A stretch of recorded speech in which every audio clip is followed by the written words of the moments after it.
అడుగుతా ఉన్నా ఈ పోలీసుల్ని ప్రభుత్వాన్ని, ఇంత హై సెక్యూరిటీ ఉన్నటువంటి వ్యక్తి జగన్మోహన్ రెడ్డి ప్రచారానికి వస్తూ ఉంటే కరెంటు ఎందుకు తీసేశారు? కరెక్ట్గా 8 గంటలకి పథకం ప్రకారం వివేకానంద స్కూల్ దగ్గర, సింగనగర్లో గంగానమ్మ గుడి దగ్గర కరెంటు తీసేయమని ఎవరు ఆదేశాలు ఇచ్చారు? అంత హై లెవెల్ సెక్యూరిటీ ఉన్నటువంటి వ్యక్తికి ప్రోగ్రాంలో చీకటిలో ప్రచారం చేయడానికి వీలుందా? ఎందుకు కరెంటు తీసేశారు? ఎవరు తీయమన్నారు? ఎవరు తీసేశారు? Point number 1. Point number 2, Vellampalli Seenu, Kesineni Nani call data ఆ రోజు మొత్తం కూడా వెరిఫై చేయాలి. వీళ్ళ కాల్ డేటాలో ఏ రౌడీ షీట్లతో వీళ్ళు మాట్లాడారు?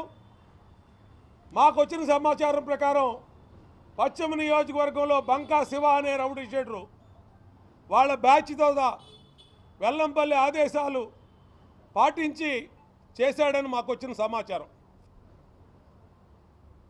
మేము అడుగుతూ ఉన్నాం, వివిఐపి అయినటువంటి జగన్మోహన్ రెడ్డి ప్రచారంలో కరెంట్ ఎందుకు తీసేశారు?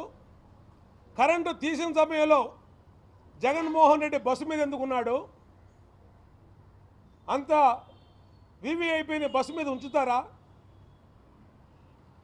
3వ పాయింట్, పక్కన వివేకానంద స్కూలు పెద్ద పెద్ద బిల్డింగులు ఉన్నాయి. ఆ బిల్డింగుల మీద మామూలుగా సీఎం వస్తేనే బిల్డింగుల పైనుంచి సెక్యూరిటీ చేసే పోలీసులు అక్కడ ఎందుకు లేరు?